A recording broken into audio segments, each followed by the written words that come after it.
Welcome to Learnino. ഇന്നത്തെ ക്ലാസ്സിൽ നമ്മൾ ഡിസ്കസ് ചെയ്യുന്നത് ലോജിക് ഫാമിലീസ് ആണ്. നമ്മുടെ ഡിജിറ്റൽ ഇലക്ട്രോണിക്സിന്റെ ടോപ്പിക്സ് ആണ് ലോജിക് ഫാമിലീസ് എന്ന് പറയുന്നത്. നമുക്ക് ക്വസ്റ്റ്യൻസിലേക്ക് പോകാം. First question, each set of a static RAM contains. Okay, static റാമിൽ എന്തൊക്കെയാണ് അതിന്റെ കമ്പോണൻസ് എന്നാണ് ചോദിച്ചിരിക്കുന്നത്. അതിനകത്ത് 6 MOS ട്രാൻസിസ്റ്റേഴ്സ് ആണോ, 4 MOS transistors and 2 capacitors, 2 MOS transistors and 4 capacitors, 1 MOS transistor and 1 capacitor. ഒരു സ്റ്റാറ്റിക് റാം അല്ലെങ്കിൽ സ്റ്റാറ്റിക് റാമില് 6 MOS ട്രാൻസിസ്റ്റേഴ്സ് ആണ് ഉള്ളത്. അതുപോലെ തന്നെ ഡൈനാമിക് റാം ആണെന്നുണ്ടെങ്കിൽ ഡി റാമില് ഒരു MOS ട്രാൻസിസ്റ്ററും ഒരു കപ്പാസിറ്ററുമാണ് ഉള്ളത്. ഓക്കെ, അപ്പോൾ സ്റ്റാറ്റിക് റാമില് 6 MOS ട്രാൻസിസ്റ്റേഴ്സും അതുപോലെ തന്നെ ഡി റാമില് 1 MOS ട്രാൻസിസ്റ്റർ ആൻഡ് 1 കപ്പാസിറ്ററുമാണ് ഉള്ളത്. Second question, which one of the following statements is correct? ECL has the least propagation delay. TTL has the least propagation delay. CMOS has the highest power dissipation. TTL has the lowest power consumption. അപ്പോൾ ഇതിന്റെ എല്ലാം characteristics അറിഞ്ഞിരിക്കണം. ECL, TTL, CMOS, TTL. അതായത് ECL, TTL, CMOS logic families ഉള്ള കമ്പോണൻസിന്റെ characteristics അറിഞ്ഞു കഴിഞ്ഞാൽ തന്നെ കുറച്ച് ക്വസ്റ്റ്യൻസ്, ഇമ്പോർട്ടൻ്റ് ആയിട്ടുള്ള റിപ്പീറ്റഡ് ക്വസ്റ്റ്യൻസ് ആണ് ഈ ഒരു സെക്ഷനിൽ നമുക്ക് വരാറുള്ളത്. അപ്പോൾ ഇവിടെ നോക്കുകയാണെങ്കിൽ ECL അതായത് എമിറ്റർ കപ്പിൾഡ് ലോജിക് എന്നാണ് ഇതിന്റെ full form. ECL emitter coupled logic ആണ്. ഇവിടെ ECLനാണ് ലീസ്റ്റ് പ്രൊപ്പഗേഷൻ ഡിലേ ഉള്ളത്. ബാക്കിയുള്ളതിനകത്തുനിന്നെല്ലാം നോക്കുകയാണെങ്കിൽ ലീസ്റ്റ് പ്രൊപ്പഗേഷൻ ഡിലേ ഉള്ളത് ECL ആണ്. അപ്പോൾ അപ്പോൾ ഇങ്ങനെ അങ്ങോട്ട് വെച്ചേക്കാം. എമിറ്റർ കപ്പിൾഡ് ലോജിക്കിനാണ്, അതായത് ECLനാണ് പ്രൊപ്പഗേഷൻ ഡിലേ ഏറ്റവും കുറവുള്ളത്. ഓക്കെ, അതുപോലെ തന്നെ അവിടെ ഡിഫറൻഷ്യൽ ആംപ്ലിഫയേഴ്സ് ആണ് അവിടെ സർക്യൂട്ടിനകത്ത് മെയിൻ ആയിട്ടുള്ളത്. അതുകൊണ്ട് തന്നെ ഇത് ഹൈ സ്പീഡ് ലോജിക്കാണ്. ഹൈ സ്പീഡാണ്, അതിന്റെ പ്രൊപ്പഗേഷൻ ഡിലേ എന്ന് പറയുന്നത് കുറവുമായിരിക്കും ECLന്. ഓക്കെ, ഡിഫറൻഷ്യൽ ആംപ്ലിഫയർ ബേസ്ഡ് സർക്യൂട്ടാണ് ECL എന്ന് പറയുന്നത്. Third question, of the logic families mentioned below the one which consumes the least power consumption ഏറ്റവും കുറവ് ഏതിനാണെന്നാണ്. ലോ പവർ TTLനാണോ, low power Schottky TTL ആണോ, CMOS ആണോ, ECL ആണോ എന്നുള്ളതാണ് അറിയേണ്ടത്. അപ്പോൾ ഈ ലോജിക് ഫാമിലീസ് കുറച്ച് പാരാമീറ്റേഴ്സ് നമുക്ക് കാണിച്ചു തരാം. ഇവിടെ നോക്കുകയാണെങ്കിൽ CMOS. അപ്പോൾ CMOS എന്ന് പറയുന്നത് complementary metal oxide semiconductor. ഇപ്പൊ നമ്മുടെ ക്വസ്റ്റ്യൻ ആൻസറും അത് തന്നെയാണ്. അതിനാണ് പവർ കൺസംഷൻ ഏറ്റവും കുറവുള്ളത്, CMOS ആണ്. ഓക്കെ, ഇപ്പൊ നമ്മുടെ ഡിലേയുടെ കാര്യം പറഞ്ഞു, ഇപ്പൊ പവർ കൺസംഷന്റെ കാര്യം. അങ്ങനെ നോട്ട് ചെയ്ത് കമ്പയർ ചെയ്ത് പഠിച്ചാൽ മതി. ഇപ്പോൾ CMOS complementary metal oxide semi കണ്ടക്ടറിനാണ് ലോവസ്റ്റ് പവർ കൺസംഷൻ എന്ന് പറയുന്നത്. അതിന്റെ അതുപോലെ തന്നെ ഇത് മിക്കവാറുമുള്ള എല്ലാ മൈക്രോ കമ്പ്യൂട്ടർ ചിപ്സിലും ഇപ്പോൾ നമ്മൾ യൂസ് ചെയ്യുന്നത് CMOS ടെക്നോളജിയാണ്. അതുപോലെ തന്നെ മോസ്റ്റ് കോമൺ ലോജിക് ഫാമിലിയാണ്. ഏറ്റവും കൂടുതൽ കോമൺ ആയിട്ടുള്ളത് എനിക്ക് തോന്നുന്നു TTLും CMOS തന്നെയാണ്. ഡിസഡ്വാൻറ്റേജ് പറയുകയാണെങ്കിൽ പെട്ടെന്ന് easily damaged by static discharge and voltage spices ഒക്കെ കാരണം പെട്ടെന്ന് നമുക്ക് ഡാമേജ് ആവാനായിട്ട് സാധ്യതയുണ്ട്. അടുത്തത് TTL. ഇത് ഈ മൂന്നെണ്ണം ഒന്ന് ശ്രദ്ധിച്ച് നോക്കി വെച്ചേക്കാം, എപ്പോഴും കാണാൻ പറ്റും ഈ CMOS, TTL, ECL. TTL means transistor logic ആണ്. ഇത് പഴയ ഒരുപാട് പണ്ട് തൊട്ടേ ഉള്ളതാണ്. ഏർലിയസ്റ്റ് ഡെവലപ്ഡ് ആണ്, മോസ്റ്റ് റഗ്ഡ് ആണ്, ലീസ്റ്റ് സസെപ്റ്റബിളും ആണ് ഡ്യൂ ടു ഇലക്ട്രിക്കൽ ഡാമേജസ്. ഇതിന്റെ ഡിസഡ്വാൻറ്റേജ് എന്ന് പറയുന്നത് കൺസ്യൂംസ് മോർ പവർ ആണ്. CMOSനെക്കാട്ടിൽ ഇത് പവർ കൺസംഷൻ കൂടുതലാണ്. CMOSനാണ് ഏറ്റവും കുറവ് പവർ കൺസംഷൻ. ദെൻ ECL ആണ് ഫാസ്റ്റസ്റ്റ് എന്ന് നമ്മൾ മുമ്പേ കണ്ടല്ലോ. ഓക്കെ, പക്ഷെ ഇതിന് പവർ കൺസംഷൻ കൂടുതലാണ് CMOSനെക്കാട്ട്. അപ്പൊ പവർ കൺസംഷൻ ഏറ്റവും കുറവുള്ളത് ഏതാണ്? CMOS ആണ്. Fourth question, propagation delay of logic gate. Logic ഗേറ്റിന്റെ propagation delay increases the power dissipation, limits the maximum speed at which the circuit can operate, increase the logic level for high state, none of the above. Propagation delay എന്താണ് ചെയ്യുന്നത്? സ്പീഡിനനുസരിച്ചായിരിക്കും അല്ലെ. Propagation delay of logic gain limits the maximum speed അതിനെ limit ചെയ്യാണ്. Maximum സ്പീഡിനെ limit ചെയ്യും. Delay കൂടുതലാണെന്നുണ്ടെങ്കിൽ സ്പീഡും കുറവ് തന്നെ ആയിരിക്കും അല്ലേ, സ്പീഡും കുറയും, താമസിക്കല്ലേ. So propagation delay of a logic gate limits the maximum speed at which the circuit can operate എന്നുള്ളതാണ് റൈറ്റ് ആൻസർ. ഇവിടെ നമ്മുടെ ഇമ്പോർട്ടൻ്റ് ആയിട്ടുള്ള 4 ഫാമിലീസിലെ പ്രൊപ്പഗേഷൻ ഡിലേ ഏകദേശം നാനോ സെക്കൻഡ് റേഞ്ചിൽ തന്നേക്കുക. ഇപ്പോൾ MOS ഉണ്ട്, അത് 70 നാനോ സെക്കൻഡ് ആണ്. TTL 10 ആണ്. RTLും TTLും ഏകദേശം ഒരേ റേഞ്ച് വരും, 10, 12. ECL 2 ആണ്. അപ്പോൾ ഇവിടെ പ്രൊപ്പഗേഷൻ ഡിലേ എന്ന് പറയുന്നത് കൂടുതലും MOSലും ECLലാണ് കമ്പാരിറ്റീവ്ലി കുറവെന്ന് പറയുന്നതും. Okay, fifth question, which of the following IC logic families has the highest fan out. അപ്പോൾ എന്താണ് ഫാൻ ഔട്ട്, ഫാൻ ഇൻ? രണ്ട് ടേംസ് ആണുള്ളത്. ഫാൻ ഇൻ എന്ന് പറയുന്നത് the number of inputs that can be connected to a logic gate. ഒരു logic ഗേറ്റിൽ connect ചെയ്തിട്ടുള്ള എത്ര ഇൻപുട്സ്, നമ്പർ ഓഫ് ഇൻപുട്സിനെയാണ് നമ്മൾ ഫാൻ ഇൻ എന്ന് പറയുന്നത്. ഇൻ എന്ന് പറയുന്ന ഇൻപുട്സ് എന്ന് ആലോചിച്ചാൽ. ഫാൻ ഔട്ട് എന്ന് പറയുമ്പോൾ the number of units that can be connected to the output of a logic gate. ഔട്ട്പുട്ടിൽ എത്ര യൂണിറ്റ്സ് കണക്ട് ചെയ്തിട്ടുണ്ട് അതാണ് ഫാൻ ഔട്ട് എന്ന് ഉദ്ദേശിക്കുന്നത്. Okay, number of units that can be connected to the output of a logic gate ആണ് fan out എന്ന് പറയുന്നത്. അപ്പോൾ ഇൻപുട്ടിൽ എത്ര ലോജിക് ഗേറ്റ്സിൽ നമ്പർ ഓഫ് ഇൻപുട്സ് എത്ര കണക്ട് ചെയ്തു എന്നുള്ളത് ഫാനിനും ഔട്ട്പുട്ടിൽ എത്രയാണെന്നുള്ളത് ഫാൻ ഔട്ടുമാണ്. അപ്പോൾ ഈ ഫാൻ ഔട്ട് അതായത് ഔട്ട്പുട്ടിൽ എത്ര യൂണിറ്റ്സ് കണക്ട് ചെയ്തിട്ടുള്ളൂ എന്നുള്ളത് ഓക്കെ, അത് ഹയസ്റ്റ് ഏത് ലോജിക് ഫാമിലീസ് ആണെന്നാണ്. അപ്പോൾ സിമോസിലാണ് ഹയസ്റ്റ് ഫാൻ ഔട്ട് ഉള്ളത്. സിമോസ് ആണ്. ഓക്കെ, ഇത് കിട്ടുന്ന പോയിന്റ്സുകളെല്ലാം കൂടെ ഒരു ടേബിൾ ആക്കി എഴുതിയാൽ മതി. സിമോസിൽ നമ്മൾ പഠിച്ചതെല്ലാം കൂടെ ഒരുമിച്ചാക്കി എഴുതി വെക്കുക. TTL അങ്ങനെ ആകുമ്പോൾ അത് റിപ്പീറ്റ് എടുത്ത് നോക്കി കഴിയുമ്പോൾ അതും ക്ലിയർ ആവും. അപ്പോൾ ഇവിടെ അതുപോലെ തന്നെ TTL, ECL, സിമോസിന്റെ കുറച്ച് വാല്യൂസ് ഇത് കമ്പാരിസൺ ടേബിളാണ് നിൽക്കുന്നത്. ഫാൻ ഇൻ എന്ന് പറയുന്നത് TTL 12 to 14 ആണ്, ECL ഗ്രേറ്റർ ദാൻ 10 ആണ്, സിമോസും ഗ്രേറ്റർ ദാൻ 10 ആണ്. എല്ലാം ഏകദേശം ഒരു റേഞ്ചിൽ വരും. ഫാൻ ഔട്ട് എന്ന് പറയുന്നത് TTL 10ഉം ECL 25ഉം സിമോസിൽ 50 ആണ്. കണ്ടോ, അവിടെയാണ് കൂടുതൽ. പവർ ഡിസിപ്പേഷൻ നമ്മൾ കണ്ടതാണ്, സിമോസിലാണ് ഏറ്റവും കുറവ്, കൂടുതൽ ECLലാണ് പവർ ഡിസിപ്പേഷൻ, കമ്പാരിറ്റീവ്ലി കൂടുതൽ ECLലാണ്. നോയിസ് മാർജിൻ എന്ന് പറയുന്നത് ഏകദേശം ഒരേപോലെ തന്നെ ആയിരിക്കും. നോക്കുകയാണെങ്കിൽ കമ്പാരിറ്റീവ്ലി ലോവസ്റ്റ് എന്ന് പറയുന്നത് ECLആണ്. കണ്ടോ, നോയിസ് മാർജിൻ കുറവ്, ഏറ്റവും കുറവ് ECLും അതുപോലെ തന്നെ സിമോസിലാണ് ഹയസ്റ്റ് ആയിട്ടുള്ള noise margin. Then propagation delay അത് നമ്മൾ കണ്ടതാണ്, പ്രൊപ്പഗേഷൻ ഡിലേ ഹയസ്റ്റ് സിമോസ് ആണ്, ലോവസ്റ്റ് എന്ന് പറയുന്നത് ECLാണ്. നോയിസ് ഇമ്മ്യൂണിറ്റി എക്സലന്റ് ആണ്, കമ്പാരിറ്റീവ്ലി ഏറ്റവും നല്ലത് സിമോസ് ആണ്. ദെൻ നോയിസ് ഇമ്മ്യൂണിറ്റി കുറച്ചുകൂടെ ഭേദം TTL ആണ്, പിന്നെ ECL ആണ്. ആ ഒരു ഓർഡറിലാണ്. ഓക്കെ, 6th ക്വസ്റ്റ്യൻ നോക്കാം. Which of the following logic families requires maximum power, അതായത് മാക്സിമം പവർ കൺസപ്ഷൻ ഏതിനാണെന്നാണ്. അതും ഇപ്പൊ നമ്മൾ കുറച്ച് നേരമായിട്ട് മുമ്പെയുള്ള ടേബിൾസിനകത്തൊന്നൊക്കെ നമുക്ക് മനസ്സിലായില്ലേ ഏതിനാണ് പവർ കൺസംഷൻ കൂടുതൽ. ECLനാണ്, ECLനാണ് പവർ കൺസംഷൻ കൂടുതൽ എന്ന് പറയുന്നത്. ഇവിടെ അഗെയിൻ ആണ് കമ്പാരിസൺ എഴുതിയിരിക്കുകയാണ് ആ ഓപ്ഷനകത്തുള്ള. DCTLനകത്താണെങ്കിൽ പവർ കൺസംഷൻ കുറവാണ്. അതുപോലെ തന്നെ ECLനാണ് പവർ കൺസപ്ഷൻ കൂടുതൽ എന്ന് പറയുന്നത്. ഫാസ്റ്റസ്റ്റ് ലോജിക് സർക്യൂട്ടും ഡിലേ കുറവുള്ളതും എല്ലാം ECL തന്നെയാണ്, അതുകൊണ്ട് പവർ കൺസപ്ഷൻ കൂടുതലാണ്. പിന്നെ I²L ഉണ്ട്, ഇന്റഗ്രേറ്റഡ് ഇൻജക്ഷൻ ലോജിക്ക്. അവിടെ എന്ന് പറഞ്ഞാൽ ഫിഗർ ഓഫ് മെറിറ്റിൽ ഏറ്റവും ബെസ്റ്റ് എന്ന് പറയുന്നത് I²L ആണ്, അതൊന്ന് ഓർത്ത് വെച്ചേക്കുക. പിന്നെ പവർ കൺസപ്ഷൻ പൊതുവെ കുറവാണ്, കാരണം അവിടെ റെസിസ്റ്ററിന്റെ അഭാവം മൂലം അതിൽ ഇന്റഗ്രേറ്റഡ് സർക്യൂട്ട് ആണല്ലോ. സോ അവിടെ എന്താണ് പവർ കൺസപ്ഷൻ എന്ന് പറയുന്നത് കുറവാണ്. പിന്നെ ഫിഗർ ഓഫ് മെറിറ്റ് ഏറ്റവും കൂടുതലുള്ളത് I²L ആണ്, ഇന്റഗ്രേറ്റഡ് ഇൻജക്ഷൻ ലോജിക് ആണെന്നുള്ള കാര്യം ഓർത്ത് വെച്ചേക്കാം. അപ്പൊ ECL ആണ് ഹയസ്റ്റ് പവർ കൺസപ്ഷൻ, അതുപോലെ തന്നെ ലോ ഡിലേ അല്ലെങ്കിൽ ഫാസ്റ്റസ്റ്റ് ലോജിക് സർക്യൂട്ടും ECL തന്നെയാണ്. 7th question. The figure of merit of a logic family is given by the product of figure of merit എന്താണ്? അത് കൂടുതൽ I²L ആണെന്ന് നമ്മളിപ്പോൾ തൊട്ട് മുമ്പേ കണ്ടു, അതിനിപ്പോൾ ഒരു ക്വസ്റ്റ്യൻ ആയിട്ട് വേണ്ടല്ലോ. അപ്പൊ ഫിഗർ ഓഫ് മെറിറ്റ് എന്താണ്? ഫിഗർ ഓഫ് മെറിറ്റ് എന്ന് പറയുന്നത് പ്രൊപ്പഗേഷൻ ഡിലേയുടെയും പവർ ഡിസിപ്പേഷന്റെയും പ്രൊഡക്റ്റ് ആണ്. It is the product of propagation delay and power dissipation ആണ്. ഓക്കെ, അപ്പം it is the product of propagation delay and power dissipation ആണ്.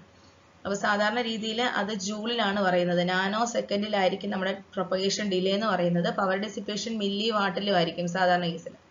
അപ്പോൾ അത് മൾട്ടിപ്ലൈ ചെയ്താൽ നമുക്ക് പൈക്കോ ജൂളിലായിരിക്കും സാധാരണ നമ്മുടെ ലോജിക് ഫാമിലീസിന്റെ എല്ലാം figure of merit unit pico ജൂളിലായിരിക്കും. ഫിഗർ ഓഫ് മെറിറ്റ് നമ്മൾ ഏതാ കണ്ടല്ലോ, I²Lലാണ് നല്ലതായിട്ടുള്ളത്.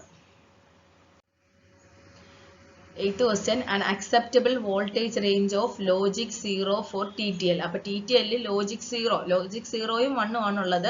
അതിന് നമ്മൾ എന്താണ്, നമ്മൾ ഓരോ വോൾട്ടേജസ് ആണ് കൊടുക്കുന്നത് അല്ലേ. അപ്പോൾ TTL അക്സെപ്റ്റബിൾ വോൾട്ടേജ് റേഞ്ച് എന്താണെന്നാണ് ലോജിക് 0ക്ക് വേണ്ടിയിട്ട്.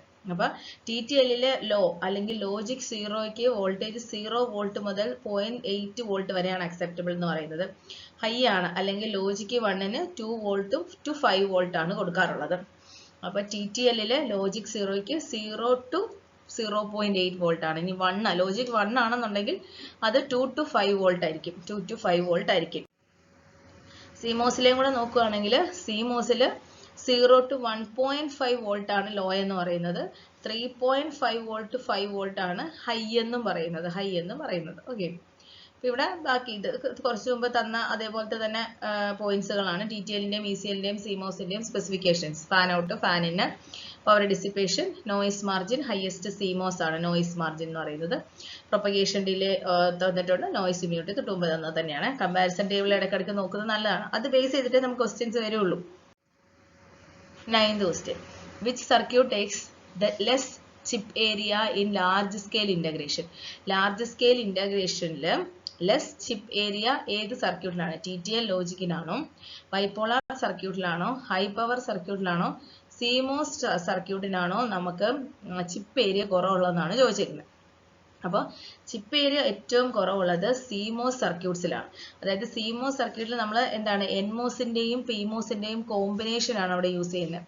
CMOS എന്ന് വെച്ചാൽ complementary metal oxide semiconductor. അവിടെ NMOSന്റെയും PMOSന്റെയും കോമ്പിനേഷൻ ആണ് ഫാബ്രിക്കേഷനായിട്ട് നമ്മൾ ട്വിൻ ടപ്പ് പ്രോസസ്സ് യൂസ് ചെയ്തിട്ടാണ്. ട്വിൻ ടപ്പ് പ്രോസസ് ആണ് അവിടെ ഫാബ്രിക്കേഷൻ. സോ അതുകൊണ്ട് തന്നെ ചിപ്പ് ഏരിയ എന്ന് പറയുന്നത് അവിടെ കുറവാണ്. ചിപ്പ് ഏരിയ കുറവാണ്. അതായത് ബൈപോളാർ ലോജിക് ഫാമിലീസിനകത്ത് വരുന്നതാണ് നമ്മുടെ RTL, DTCL, HTL, TTL, ECL എല്ലാം ബൈപോളാർ ലോജിക് ഫാമിലീസ് വരുന്നതാണ്. ഇതിന്റെ എല്ലാം ലാർജ് ചിപ്പ് ഏരിയ ആയിരിക്കും. അതേസമയം നമ്മുടെ CMOSൽ ചിപ്പ് ഏരിയ എന്ന് പറയുന്നത് കുറവാണ്. കാരണം മറ്റേടത്ത് ബൈപോളാർ ആണെങ്കിൽ നമ്മുടെ NPN, PNP ട്രാൻസിസ്റ്റേഴ്സും ഡയോഡ്സും റെസിസ്റ്റേഴ്സും ഒക്കെയാണ് അവിടെ ഫാബ്രിക്കേഷൻ യൂസ് ചെയ്യുന്നത്. സോ അതുകൊണ്ട് തന്നെ അവിടെ എന്താണ് ലാർജ് ചിപ്പ് സൈസ് വേണം നമുക്ക്. ഏരിയ കൂടുതൽ അവർ യൂസ് ചെയ്യും. ഇവിടെ ഇപ്പോൾ ബൈപോളാർ സർക്യൂട്ടിന്റെ MOS ലോജിക്കിന്റെ ഒരു കമ്പാരിസൺ ആണ് കൊടുത്തേക്കുന്നത്. ബൈപോളാറിലാണ് നമ്മുടെ ECLും TTLും എല്ലാം വരുന്നത്. ബൈപോളാർ ലോജിക് സർക്യൂട്ട് അതിന്റെ സ്പീഡ് ഓഫ് ഓപ്പറേഷൻ കുറവായിരിക്കും, ചിപ്പ് ഏരിയ എന്ന് പറയുന്നത് കൂടുതലാണ്, പവർ ഡിസിപ്പേഷൻ കുറവായിരിക്കും, നോയിസ് ഇമ്മ്യൂണിറ്റി കുറവായിരിക്കും, ദെൻ ലാർജ് ചിപ്പ് ഏരിയ വേണം, കോസ്റ്റും കൂടുതലായിരിക്കും. MOS ലോജിക് എന്ന് പറയുമ്പോൾ കമ്പാരിറ്റീവ്ലി അതിന്റെ സ്പീഡ് കൂടുതലായിരിക്കും, പവർ ഡിസിപ്പേഷനും കുറവായിരിക്കും, നോയിസ് ഇമ്മ്യൂണിറ്റിയും വളരെ കൂടുതലായിരിക്കും, ചിപ്പ് ഏരിയ കുറച്ച് മതി. ബൈപോളാർ വെച്ച് നോക്കുകയാണെങ്കിൽ ചീപ്പറും ആയിരിക്കും, കമ്പാരിറ്റീവ്ലി നല്ലതാണ് MOS എന്ന് പറയുന്നത്. 10th question. Which of the following options comes under the non-saturated logic family in digital electronics? അതായത് നമ്മുടെ MOSും ബൈപോളാറും കണ്ടില്ല. ആ ബൈപോളാറിനെ എഗെയിൻ നമ്മൾ ക്ലാസിഫൈ ചെയ്തിട്ടുണ്ട് സാച്ചുറേറ്റഡ് എന്നും നോൺ സാച്ചുറേറ്റഡ് എന്നും. നോൺ സാച്ചുറേറ്റഡിന്റെ എക്സാമ്പിൾ ആണ് നമ്മുടെ ഷോർട്ട് കീ TTLും നമ്മുടെ എമിറ്റർ കപ്പിൾഡ് ലോജിക്കും. എമിറ്റർ കപ്പിൾഡ് ലോജിക് എന്ന് പറയുന്നത് നോൺ സാച്ചുറേറ്റഡ് ലോജിക് ഫാമിലിയിൽ വരുന്നത്. അപ്പോൾ ബാക്കിയുള്ളതെല്ലാം സാച്ചുറേറ്റഡിൽ വരുന്നതാണ്. ഓക്കെ. 11th question.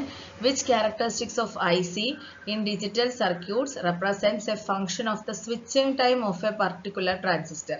ഒരു particular transistorന്റെ switching timeനെ ഡിപ്പെൻഡ് ചെയ്യുന്ന ടേം ഏതെന്നാണ്. ഫാൻ ഔട്ടും ഫാൻ ഇട്ടും ഇൻപുട്ടിലും ഔട്ട്പുട്ടിലും കണക്ട് ചെയ്യുന്ന യൂണിറ്റ്സിനെ ഡിപ്പെൻഡ് ചെയ്താണ് ഇരിക്കുന്നത്. അപ്പോൾ പിന്നെ പവർ ഡിസിപ്പേഷനോ പ്രൊപ്പഗേഷൻ ഡിലേയോ ആണ്. അതിൽ ഏതാണ് സ്വിച്ചിങ് ടൈമിനെ ഡിപ്പെൻഡ് ചെയ്യുന്നത്? ഡിലേ ആണ് അല്ലേ? പ്രൊപ്പഗേഷൻ ഡിലേ ആണ്. പ്രൊപ്പഗേഷൻ ഡിലേ ആണ് ICയുടെ characteristics depends on switching time of a transistor. So propagation delay. ഇതാണ് നമ്മുടെ സ്പീഡ് ഒക്കെ ഡിറ്റർമിൻ ചെയ്യാൻ വേണ്ടിയിട്ട് നമ്മൾ യൂസ് ചെയ്യുന്നത് propagation delay. Which of the following majorly determines the number of emitters in a TTL digital circuit? TTL digital circuitലെ എത്ര emitters ഉണ്ടെന്നുള്ളത് എന്തിനെ ഡിപ്പെൻഡ് ചെയ്യുന്നു? അത് പ്രൊപ്പഗേഷൻ ഡിലേയും നോയിസ് ഇമ്മ്യൂണിറ്റിയും നമ്പേഴ്സിനെ ഡിപ്പെൻഡ് ചെയ്യുന്നതല്ല. ഫാൻ ഇന്നോ ഫാൻ ഔട്ടോ ആണ്. അങ്ങനെ നമുക്ക് രണ്ടെണ്ണം അവോയ്ഡ് ചെയ്ത് കളയാമല്ലോ. പിന്നെ എന്താണ് ഫാൻ ഇൻ ആണ് നമ്പർ ഓഫ് ഇൻപുട്സിനെ, എത്ര ഇൻപുട്സിൽ കണക്ട് ചെയ്തിരിക്കുന്ന യൂണിറ്റ്സിനെ നമ്മൾ എന്താണ് പറയുന്നത്? ഫാൻ ഇൻ എന്നാണ്. സോ TTL സർക്യൂട്ടിൽ നമ്മൾ മൾട്ടി എമിറ്റർ ട്രാൻസിസ്റ്റേഴ്സ് ആണ് യൂസ് ചെയ്യുന്നത്. ഓക്കെ. അതായത് മെനി എമിറ്റേഴ്സ് ഉണ്ട്, ഇൻപുട്ടിൽ പല എമിറ്റേഴ്സ് ഉണ്ട്. അപ്പോൾ ഇൻപുട്ടിലുള്ള എമിറ്റേഴ്സ് ആണ്. ഓക്കെ, ഇൻപുട്ടിലുള്ള എമിറ്റേഴ്സ് ആണ്. അപ്പോൾ നമ്പർ ഓഫ് എമിറ്റേഴ്സ് TTL സർക്യൂട്ടിൽ ഇൻപുട്ടിലാണ്. അപ്പോൾ ഇൻപുട്ടിലുള്ള യൂണിറ്റിന്റെ എണ്ണത്തെ നമ്മൾ കാൽക്കുലേറ്റ് ചെയ്യുന്ന ടേം എന്ന് പറയുന്നത് എന്താണ്? ഫാൻ ഇൻ ആണ്. 13th question. What are the basic gates in MOS logic family? MOS logic ഫാമിലിയിലെ ബേസിക് ഗേറ്റ്സ് ഏതാണ്? അപ്പോൾ നമ്മുടെ യൂണിവേഴ്സൽ ഗേറ്റ്സ് ആയിട്ടുള്ള NANDും NORും തന്നെയാണ് basic Gates in MOS logic family എന്ന് പറയുന്നത്. How must the output of a gate in a TTL digital circuit act when it is high? അപ്പോൾ TTL digital circuit അത് ഹൈയിലാണെങ്കിൽ അത് എങ്ങനെയാണ് ആക്ട് ചെയ്യുന്നത്? Act as a voltage source ആണോ? Act as a current sink ആണോ? Act as a current source ആണോ? Act as a voltage sink ആണോ? അപ്പോൾ ഇത് TTL സർക്യൂട്ട് ലോയിലാണെങ്കിലും ഹൈയിലാണെങ്കിലും എങ്ങനെയാണെന്നുള്ളത് നമുക്ക് ചോദിക്കാറുള്ളതാണ്. അപ്പോൾ ഇത് ഒരു കറണ്ട് സോഴ്സ് ആയിട്ടാണ് ആക്ട് ചെയ്യുന്നത്. If the gate output is high in TTL circuit, the current must be given to the input of the gate being driven. Thus the output must act as a കറണ്ടിന്റെ source പോലെയാണ് act ചെയ്യുന്നത്. High ആകുമ്പോൾ current source പോലെയാണ് TTL act ചെയ്യുന്നത്. Low ആകുമ്പോൾ current sink എന്നുമാണ് പറയുന്നത്. Okay, അപ്പൊ TTL digital circuit act as a current source when logic high ആകുമ്പോൾ കറണ്ട് സോഴ്സ് ആയിട്ടാണ് ആക്ട് ചെയ്യുന്നത്. Okay, what characteristics of A TTL digital circuit possess due to its multi-emitter transistor. Multi-emitter transistor കാരണം അത് എന്തായിട്ടാണ് act ചെയ്യുന്നത്, എന്തായിട്ടാണ് possess ചെയ്യുന്നത്? Law capacitance ആണോ, high capacitance ആണോ, അതോ ലോ ഇൻഡക്റ്റൻസ് ആണോ, ഹൈ ഇൻഡക്റ്റൻസ് ആണോ എന്നുള്ളതാണ്. മൾട്ടി എമിറ്റർ ട്രാൻസിസ്റ്റർ എന്ന് പറയുമ്പോൾ അവിടെ അതായത് TTL ഒക്കെ നമുക്ക് smaller area circuit multi emitter transistors ആണ്, അതിൽ സ്മോളർ ഏരിയ യൂസ് ചെയ്യുന്നതാണ്. സോ ഇതിന്റെ കപ്പാസിറ്റൻസ് ആണ് ഡിപ്പെൻഡ് ചെയ്യുന്നത്. കപ്പാസിറ്റൻസിനെ റെപ്രസെന്റ് ചെയ്യുന്നത്, കപ്പാസിറ്റൻസിനെ നമ്മൾ C is equal to epsilon 0, എയും ഡിയും ഡിപ്പെൻഡ് ചെയ്യുന്നുണ്ടല്ലോ. ഏരിയയും പ്ലേറ്റ്സിനിടയിലുള്ള അകലത്തിനും പ്രൊപ്പോർഷണൽ ആയിരിക്കും കപ്പാസിറ്റൻസ് എന്ന് പറയുന്നത് അല്ലേ. C is equal to epsilon 0 A/D എന്നാണ് ഇക്വേഷൻ, നമുക്കറിയാം. So capacitance is directly proportional to area, അതുപോലെ തന്നെ ഡിസ്റ്റൻസ് ബിറ്റ്വീൻ ദ പ്ലേറ്റ്സും ആണ്. ഓക്കെ, അപ്പോൾ സ്മോളർ ഏരിയ ആണ് ഇവർക്ക് എന്നുണ്ടെങ്കിൽ അത് കപ്പാസിറ്റൻസിനെ സിയും കപ്പാസിറ്റൻസ് ഏരിയയ്ക്ക് ഡയറക്ട്ലി പ്രൊപ്പോർഷണൽ ആണ്. TTL ഡിജിറ്റൽ സർക്യൂട്ട്സിനകത്ത് ഏരിയ എന്ന് പറയുന്നത് കുറവായിരിക്കും. ഏരിയ കുറവായതുകൊണ്ട് തന്നെ അവിടെ കപ്പാസിറ്റൻസ് ആണ് കുറയുന്നത്. സോ ലോ കപ്പാസിറ്റൻസ് ആണ്. Okay, what characteristics will a TTL digital circuit possess due to its multi-emitter transistor? അപ്പോൾ ഒരു TTL ഡിജിറ്റൽ സർക്യൂട്ടിന്റെ ഏരിയ എന്ന് പറയുന്നത് സ്മോളർ ആയിരിക്കും. ഏരിയ കുറവാണെന്നുണ്ടെങ്കിൽ കപ്പാസിറ്റൻസിന്റെ value C is equal to A epsilon 0 D ആണ്. ഏരിയ കുറവാണെന്നുണ്ടെങ്കിൽ കപ്പാസിറ്റൻസിന്റെ വാല്യൂ കുറയും. Area directly proportional to capacitance directly proportional to area ആണ്. So smaller area leads to lower capacitance ആണ്. സോ ലോ കപ്പാസിറ്റൻസ് എന്നുള്ളതാണ് right answer. 16th question, which of these options represent the other name for inter-integrated logic? I2LM അല്ലെങ്കിൽ Inter integrated ലോജിക്കിന്റെ മറ്റൊരു പേരാണ് ഇവിടെ ചോദിച്ചിരിക്കുന്നത്. Inter integrated circuit എന്ന് പറഞ്ഞാൽ അതായത് I2C അല്ലെങ്കിൽ IC എന്നൊക്കെ നമ്മൾ പറയുന്ന ആള് അവിടെ ഒരു NPN ആൻഡ് PNP ട്രാൻസിസ്റ്റേഴ്സിന്റെ കോംബോ ആണ്. ഓക്കെ, അതുകൊണ്ട് തന്നെ നമ്മൾ ഇതിനെ മെർജ്ഡ് ട്രാൻസിസ്റ്റർ ലോജിക് എന്നാണ് പറയുന്നത്. അവിടെ ഒരു NPN ആൻഡ് PNP ട്രാൻസിസ്റ്റേഴ്സ് ചേർത്തിട്ട് നമ്മളത് അതിന്റെ കോമ്പിനേഷൻ ആണ്. സോ അതിനെ നമ്മൾ മെർജ്ഡ് ട്രാൻസിസ്റ്റർ ലോജിക് എന്നാണ് അതിന്റെ മറ്റൊരു പേരെന്ന് പറയുന്നത്. 17th, which of the following options is a current mode logic used in digital circuit? Current mode logic use ചെയ്യുന്ന ഡിജിറ്റൽ സർക്യൂട്ട് ഏതാണെന്നാണ്. TTL ആണോ, RTL ആണോ, ECL ആണോ, അതോ I2C ആണോ? കറണ്ട് മോഡ് ലോജിക്ക് ECL ആണ്. അതായത് ആക്റ്റീവ് മോഡിൽ അത് ഓപ്പറേറ്റ് ചെയ്യുമ്പോൾ അതായത് ECL ഫാമിലിയിൽ നമ്മൾ പറഞ്ഞു അതിന് സ്വിച്ചിങ് സ്പീഡ് കൂടുതലാണ്, ഡിലേ കുറവാണ്, പവർ കൂടുതലായിട്ട് ഡിസിപ്പേറ്റ് ചെയ്യും. അപ്പൊ ഇത് സാധാരണയായിട്ട് നമ്മൾ കറണ്ട് മോഡ് ലോജിക്കിലാണ് ഈ type of digital circuits operate ചെയ്യുന്നത്. Okay, so current mode logic എന്ന് പറയുന്നത് ഇതിൽ ഏതാണ്? ECL ആണ്. എമിറ്റർ കപ്പിൾഡ് ലോജിക്കിനെയാണ് നമ്മൾ കറണ്ട് മോഡ് ലോജിക് എന്നും പറയുന്നത്. 18th question, the most popular and most widely used IC family എന്ന് പറയുന്നത് TTL ആണ്. Most common and most widely used TTL ആണ്. ഇപ്പം പക്ഷെ കൂടുതലായിട്ടും CMOSിലേക്കൊക്കെ വരുന്നു. CMOS ആണ് ഇപ്പോൾ. A TTL circuit act as a current sink. ഇത് നമ്മൾ ഓൾറെഡി പറഞ്ഞ കറണ്ട് സോഴ്സ് ആയിട്ട് ആക്ട് ചെയ്യുന്നത് എപ്പോഴായിരുന്നു? അത് ഹൈ സ്റ്റേറ്റിൽ ഇരിക്കുമ്പോഴാണ്. സോ കറണ്ട് സിങ്ക് ആയിട്ട് ആക്ട് ചെയ്യുന്നത് അത് ലോ സ്റ്റേറ്റിൽ ഇരിക്കുമ്പോഴാണ്. A TTL circuit act as a current sink in the low state അല്ലെങ്കിൽ logic 0. A TTL circuit act as a current source in high state അല്ലെങ്കിൽ ലോജിക്ക് ഹൈയിലാവുമ്പോഴാണ് TTL circuit കറണ്ട് സോഴ്സ് ആയിട്ട് act ചെയ്യുന്നത്. Which of the logic families were the first to be integrated? ആദ്യമായിട്ട് first to B integrate ചെയ്ത logic family എന്ന് പറയുന്നത് RTL ആണ്. Resistor transistor logic ആണ്. ഫസ്റ്റ് ടു ബി ഇന്റഗ്രേറ്റ് ചെയ്ത ലോജിക് ഫാമിലി എന്ന് പറയുന്നത് RTL ആണ്. Which of the logic family uses FET, FET as its switching element? FET switching element ആയിട്ട് യൂസ് ചെയ്യുന്ന ലോജിക് ഫാമിലി എന്ന് പറയുന്നത് CMOS ആണ്. CMOSിലാണ് യൂസ് ചെയ്യുന്നത്. 23rd question. The output is complementary of the input in ECL, DTL, RTL, CMOS.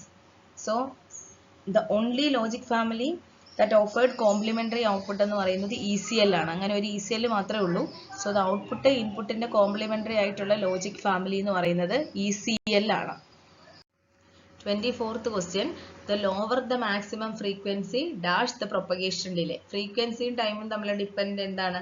Frequency is inversely proportional to time ആണല്ലേ. So frequency കൂടുതലാണെന്നുണ്ടെങ്കിൽ propagation delay അല്ലെങ്കിൽ time എന്ന് പറയുന്നത് എന്തായിരിക്കും? കുറവായിരിക്കും. The lower the അതെ ഫ്രീക്വൻസി കുറവാണെന്നുണ്ടെങ്കിൽ ടൈം കൂടുതലായിരിക്കും, frequency കൂടുതലാണെന്നുണ്ടെങ്കിൽ time കുറവായിരിക്കും. So here the lower the maximum frequency the higher അല്ലെങ്കിൽ ഗ്രേറ്റർ ദ പ്രൊപ്പഗേഷൻ ഡിലേ എന്നുള്ളതാണ് റൈറ്റ് ആൻസർ. രണ്ടുപേരും ഇൻവേഴ്സ് ആണ്, ഒന്ന് കൂടുമ്പോൾ മറ്റേത് കുറയും. 25th question. The ICs used in watches and calculators. വാച്ചസിലും കാൽക്കുലേറ്റേഴ്സിലും യൂസ് ചെയ്യുന്ന ICs അത് നമുക്കറിയാം, ഞാൻ പറഞ്ഞില്ലേ ഇപ്പോൾ കോമൺ ആയിട്ട് യൂസ് ചെയ്യുന്നത് തന്നെയാണ് CMOS ആണ്. ICസിലും വാച്ചസിലും ഒക്കെ നമ്മൾ യൂസ് ചെയ്യുന്ന വാച്ചസിലും കാൽക്കുലേറ്റേഴ്സിലും എല്ലാം നമ്മൾ യൂസ് ചെയ്യുന്ന IC എന്ന് പറയുന്നത് CMOS ആണ്. സോ ലോജിക് ഫാമിലീസ് ബേസ് ചെയ്തിട്ടുള്ള ഇമ്പോർട്ടൻ്റ് ആയിട്ടുള്ള MCQs ആണ് നമ്മൾ ഡിസ്കസ് ചെയ്തത്. അപ്പോൾ നമ്മൾ ആ തന്ന ടേബിൾസ് ഉണ്ടല്ലോ, ആ ചാർട്ട് കമ്പാരിസൺ ഒന്ന് നോക്കി വെച്ചേക്കുക. അതിനകത്ത് നമുക്ക് റിപ്പീറ്റഡ് ആയിട്ട് ക്വസ്റ്റ്യൻസ് വരാറുള്ളതാണ്. ഓക്കെ അപ്പോൾ നമുക്ക് യൂസ്ഫുൾ ആയി എന്ന് വിചാരിക്കുന്നു. Thank you so much.